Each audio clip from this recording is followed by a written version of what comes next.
Hello everyone. तो हम आज बात करने वाले हैं खेसारी लाल यादव जी और आकांक्षा पुरी का एक बहुत ही बेहतरीन सॉन्ग के बारे में, जिसका पोस्टर आ चुका है और फुल वीडियो सॉन्ग का रिलीज डेट भी आ चुका है। और इस गाने को लिखे हैं कृष्णा बेदर्दी जी और इसमें म्यूजिक दिया है विनय विनायक जी। और इस गाने को गाए हैं खेसारी लाल यादव जी और शिल्पी राज जी, जो कि आपको स्क्रीन कवर दिखाई दे रहा है। जिस सॉन्ग का टाइटल रखा गया है लटक जइबा, जिसका टाइटल है लटक जइबा। और वीडियो में खेसारी लाल यादव जी और आकांक्षा पुरी जी, फिट में आकांक्षा पुरी जी।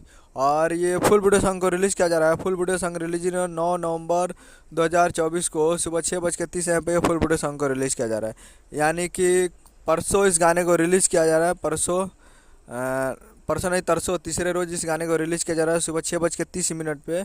और ये आ रहा है बोका music present Bhojpuri YouTube channel पे। कृष्णा बेदर्जी जी का चैनल है बोका music present Bhojpuri YouTube channel, उसी पे ये गाने को रिलीज़ किया जाएगा, जिस गाने का नाम है लटक जइबो। और बहुत ही बेहतरीन सॉन्ग है, तो आप लोग तैयार रहिएगा। और बहुत ही बेहतरीन और ज़बरदस्त सॉन्ग है ये, क्योंकि कृष्णा बेदर्जी जी खुद लाइव में बताए थे।